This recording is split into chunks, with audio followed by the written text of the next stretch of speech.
कौसल्या सुप्रजा रामपूर्वा सन्ध्या प्रवर्तते। उत्तिष्ठ नरशार्दूल कर्तव्यं दैवमाह्निकम्।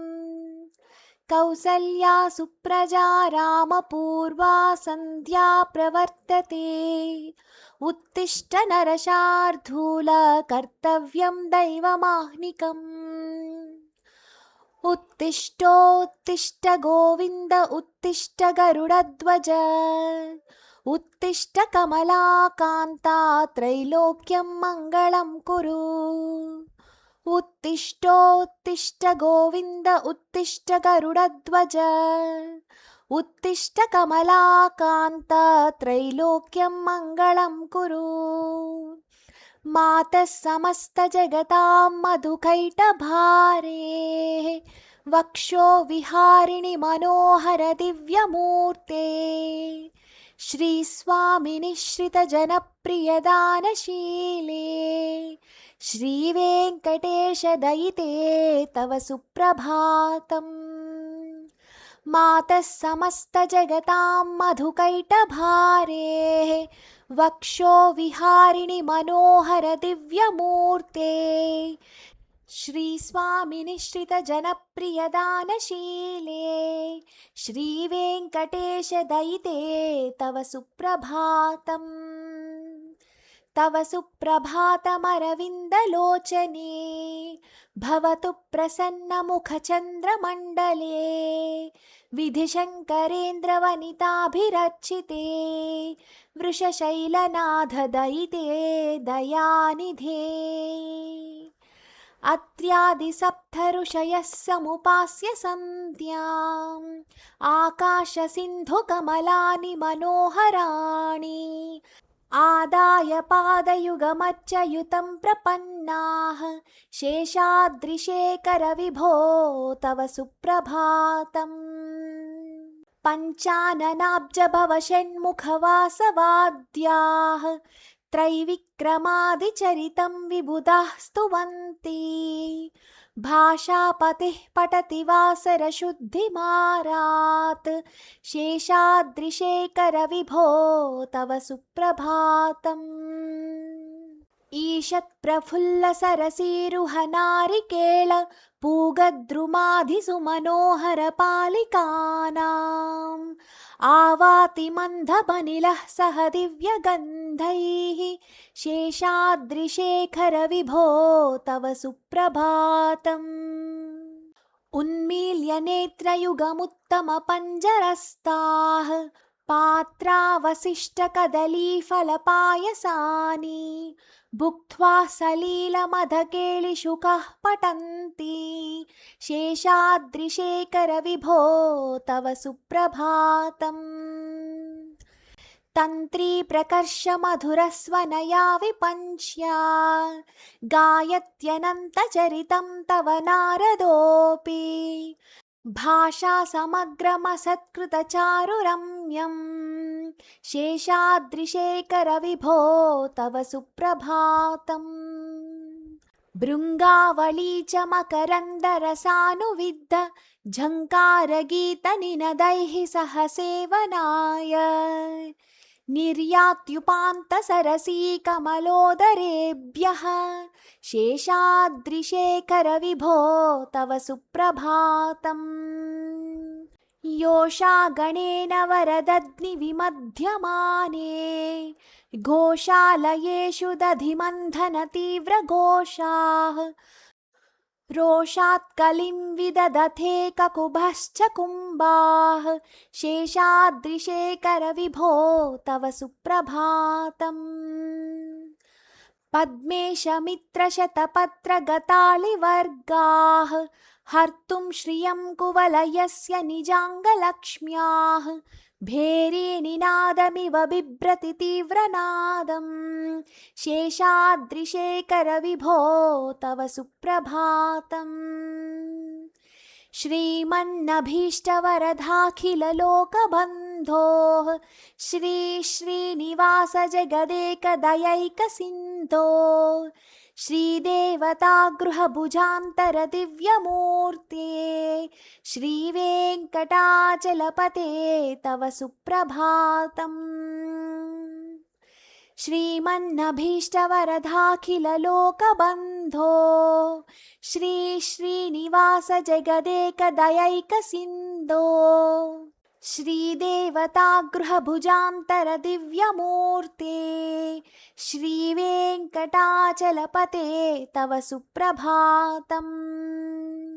श्रीस्वामी पुष्करिणिकाप्लवनिर्मलाङ्गाः श्रेयार्दिनो हरविरिञ्चि सनन्दनाद्याः द्वारे वसन्ति वरनेत्रहतोत्तमाङ्गाः श्रीवेङ्कटाचलपते तव सुप्रभातम्।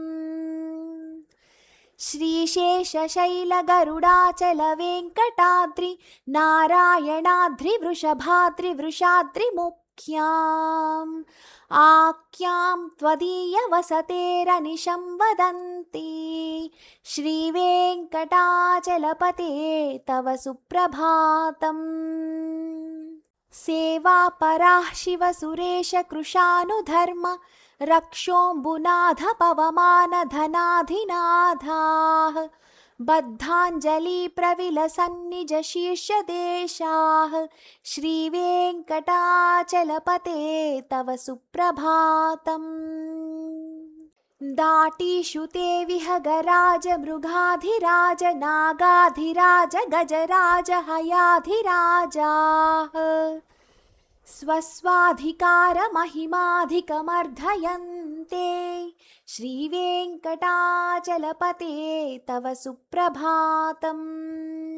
सूर्येन्दुभौमबुधवाक्पतिकाव्यशौरि स्वर्भानुकेतुधिविशत्परिषत्प्रधानाः त्वद्दासदासचरमावधिदासदासाः श्रीवेङ्कटाचलपते तव सुप्रभातम्।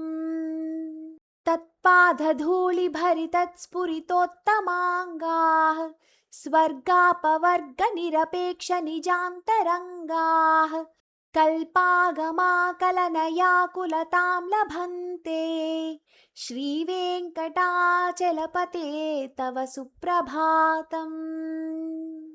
त्वद्गोपुराग्रशिखराणि निरीक्षमाणाः स्वर्गापवर्गपदवीं परमां श्रयन्तः मर्त्यामनुष्यभुवने मतिमाश्रयन्ते श्रीवेङ्कटाचलपते तव सुप्रभातम्। श्रीभूमिनायकदयादिगुणामृताब्दे देवादिदेव जगदेकशरण्यमूर्ते श्रीमन्ननन्तगरुडाधिभिरर्चिताङ्ग्रे श्रीवेङ्कटाचलपते तव सुप्रभातम्। श्रीपद्मनाभपुरुषोत्तमवासुदेव वैकुण्ठमाधव जनार्दन चक्रपाणे श्रीवत्सचिह्नशरणागत पारिजात श्रीवेङ्कटाचलपते तव सुप्रभातम्। कन्दर्पदर्पहर सुन्दर दिव्यमूर्ते कान्ताकुचाम्बुरुहकुट्मललोलदृष्टे कल्याण निर्मल गुणाकर दिव्यकीर्ते श्रीवेङ्कटाचलपते तव सुप्रभातम्। मीनाकृते कमठकोल नृसिंहवर्णिन् स्वामिन् परश्वधतपोधन रामचन्द्र शेषांश राम यदुनन्दन कल्किरूप श्रीवेङ्कटाचलपते तव सुप्रभातम्। ये लालवङ्गगनसार सुगन्धितीर्थं दिव्यं वियत्सरिति हेमघटेषु पूर्णम् धृत्वाद्यवैदिकशिखामणयः प्रहृष्टाः तिष्ठन्ति वेङ्कटपते तव सुप्रभातम्। भास्वानुदेति विकचानि सरोरुहाणि सम्पूरयन्ति निनदैः ककुभोः विहङ्गाः श्रीवैष्णवाः सततमद्धितमङ्गलास्ते धामाश्रयन्ति तव वेङ्कटसुप्रभातम्। ब्रह्मादयः सुरवराः समहर्षयस्ते सन्तः सनन्दनमुखास्त्वधयोगिवर्याः धामान्तिके तव हि मङ्गलवस्तुहस्ताः श्रीवेङ्कटाचलपते तव सुप्रभातम्। लक्ष्मीनिवासनिरवद्यगुणैकसिन्धो संसारसागरसमुत्तरणैकसेतो वेदान्तवेद्यनिजवैभवभक्तभोग्य श्रीवेङ्कटाचलपते तव सुप्रभातम्।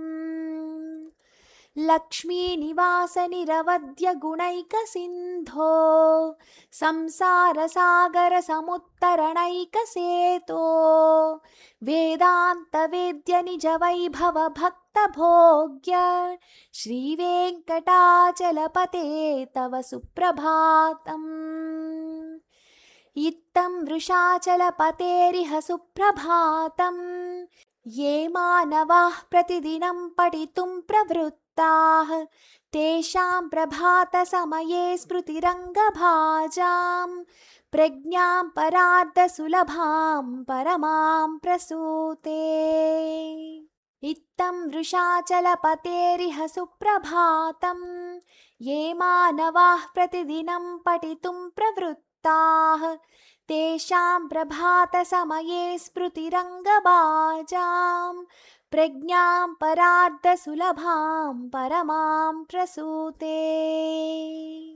कमलाकुचचूचुककुङ्कुमतो नियतारुणितातुलनीलतनो कमलायतलोचनलोकपते विजयी भव वेङ्कटशैलपते। सचतुर्मुख षण्मुख पञ्चमुख प्रमुखाखिलदैवतमौलिमणे शरणागतवत्सलसारनिधे परिपालय मां वृषशैलपते। अतिवेलतया तव दुर्विषहैरनुवेलकृतैरपराधशतैः भरितं त्वरितं वृषशैलपते परया कृपया परिपाहि हरे। अधिवेङ्कटशैलमुदारमते जनताभिमताधिकदानरतात् परदेवतया गदितानि गमैः कमलादयितान्न परङ्कलये। कलवेणुरवावशगोपवधूशतकोटिवृतात् स्मरकोटिसमात् प्रतिपल्लविकाभिमतात् सुखदात् वसुदेवसुतान्न परङ्कलये। अभिरामगुणाकरदाशरथे जगदेकधनुर्धर धीरमते रघुनायक राम रमेश विभो वरदो भवदेव दयाजलदे।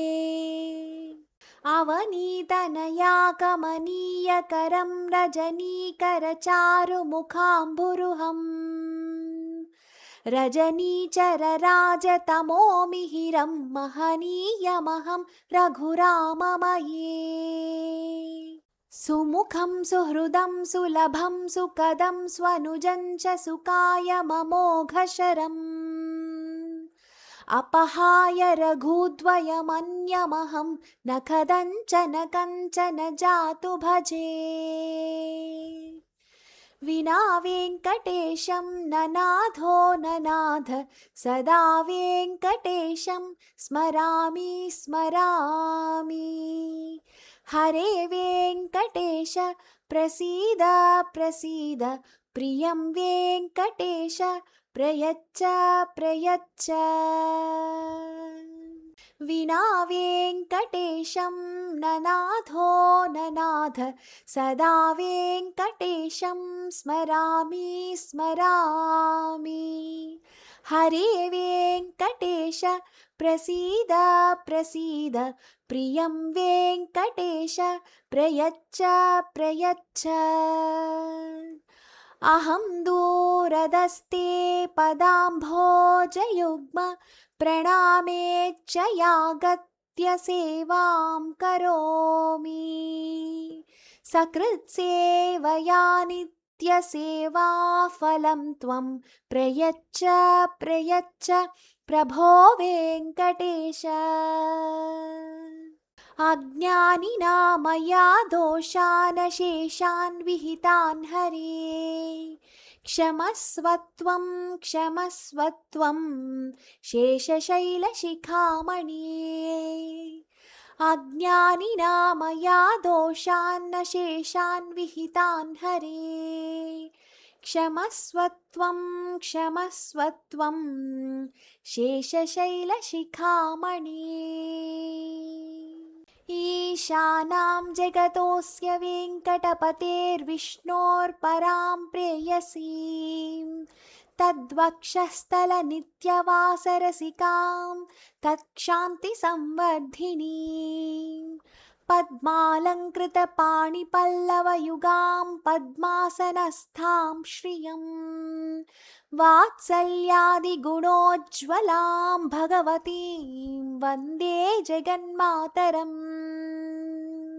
ईशानां जगतोऽस्य वेङ्कटपतेर्विष्णोः परां प्रेयसीं तद्वक्षस्थलनित्यवासरसिकां तत्क्षान्तिसंवर्धिनीं पद्मालङ्कृतपाणिपल्लवयुगां पद्मासनस्थां श्रियं वात्सल्यादिगुणोज्ज्वलां भगवतीं वन्दे जगन्मातरम्।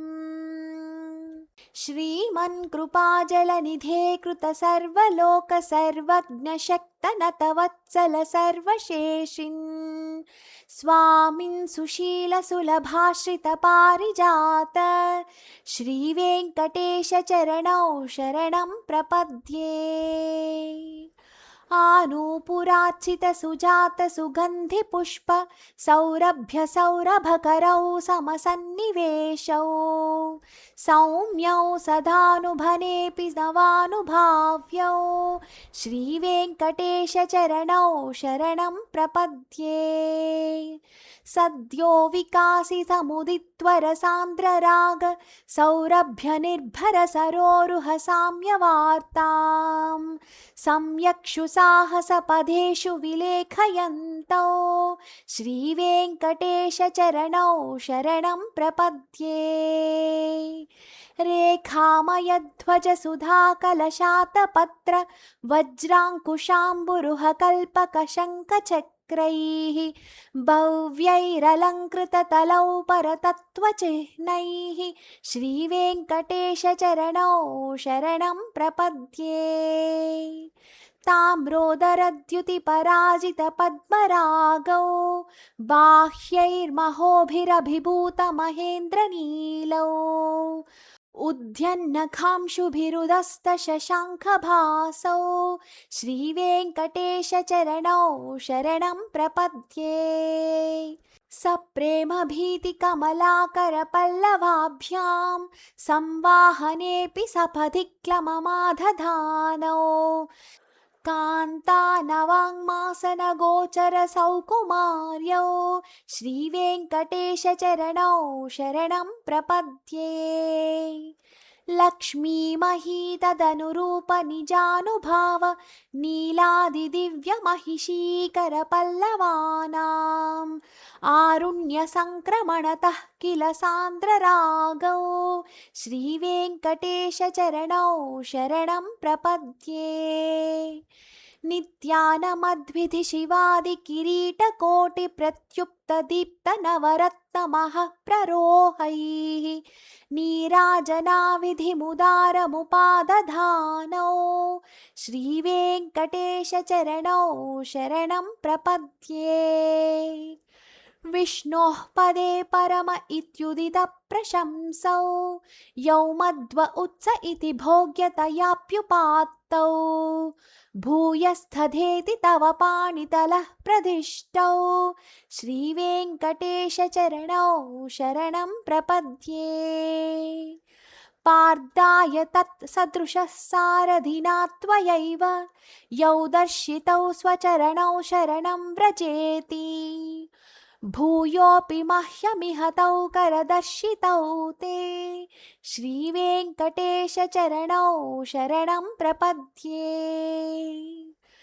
मन्मूर्ध्निकालीयफने विकटाटवीषु श्रीवेङ्कटाद्रिशिखरे शिरसि श्रुतीनां चित्तेऽप्यनन्यमनसां सममाहितौ ते श्रीवेङ्कटेशचरणौ शरणं प्रपद्ये अम्लानहृष्यदवनीतलकीर्णपुष्पौ श्रीवेङ्कटाद्रिशिखराभरणायमानौ आनन्दिताखिलमनोनयनौ तवैतौ श्रीवेङ्कटेशचरणौ शरणं प्रपद्ये प्रायः प्रपन्नजनता प्रथमावगाह्यौ मातुः स्तनाविव शिशोरमृतायमाणौ प्राप्तौ परस्परतुलामतुलान्तरौ ते श्रीवेङ्कटेशचरणौ शरणं प्रपद्ये सत्वोत्तरैः सततः सेव्यपदाम्बुजेन संसारतारकदयार्द्रदृगञ्चलेन सौम्यौ पयन्तृमुनिना मम दर्शितौ ते श्रीवेङ्कटेशचरणौ शरणं प्रपद्ये श्रीशश्रिया घटिकया त्वदुपाय भावे प्राप्ये त्वयि स्वयमुपेयतया स्फुरन्त्या नित्याश्रिताय निरवद्यगुणाय तोभ्यं स्यां किङ्करो वृषगिरीश न जातु मह्यम् श्रियः कान्ताय कल्याणनिधये निधयेऽर्धिनां श्रीवेङ्कटनिवासाय श्रीनिवासाय मङ्गलम् लक्ष्मी सविभ्रमालोकसुभ्रूविभ्रमचक्षुषे चक्षुषे सर्वलोकानां वेङ्कटेशाय मङ्गलम् श्रीवेङ्कटाद्रिशृङ्गाग्रमङ्गलाभरणाङ्ग्रये मङ्गलानां निवासाय श्रीनिवासाय मङ्गलम् सर्वायवसौन्दर्यसम्पदा सर्वचेतसां सदा सम्मोहनायास्तु वेङ्कटेशाय मङ्गलम् नित्याय निरवध्याय सत्यानन्दचिदात्मने सर्वान्तरात्मने श्रीमद्वेङ्कटेशाय मङ्गलम् स्वतः सर्वविदे सर्वशक्तये सर्वशेषिणे सुलभाय सुशीलाय वेङ्कटेशाय मङ्गलम् परस्मै ब्रह्मणे पूर्णकामाय परमात्मने प्रयुञ्जे परतत्त्वाय वेङ्कटेशाय मङ्गलम् आकालतत्त्वमश्रान्तमात्मनामनुपश्यताम् अतृप्त्यमृतरूपाय वेङ्कटेशाय मङ्गलम् प्रायः स्वचरणौ पुंसां शरण्यत्वेन पाणिना कृपया दिशते श्रीमद्वेङ्कटेशाय मङ्गलम् दयामृततरङ्गिण्यास्तरङ्गैरिव शीतलैः अपाङ्गैः सिञ्चते विश्वं वेङ्कटेशाय मङ्गलम् स्रग्भूषाम्बरहेतीनां सुषमावहमूर्तये सर्वार्तिशमनायास्तु वेङ्कटेशाय मङ्गलम् श्रीवैकुण्ठविरक्ताय स्वामि पुष्करिणीतटे रमया रममाणाय वेङ्कटेशाय मङ्गलम् श्रीमत्सुन्दरजामातृमुनिमानसवासिने सर्वलोकनिवासाय श्रीनिवासाय मङ्गलम् मङ्गलाशासनपरैर्मदाचार्यपुरोगमैः सर्वैश्च पूर्वैराचार्यैः सत्कृतायास्तु मङ्गलम्।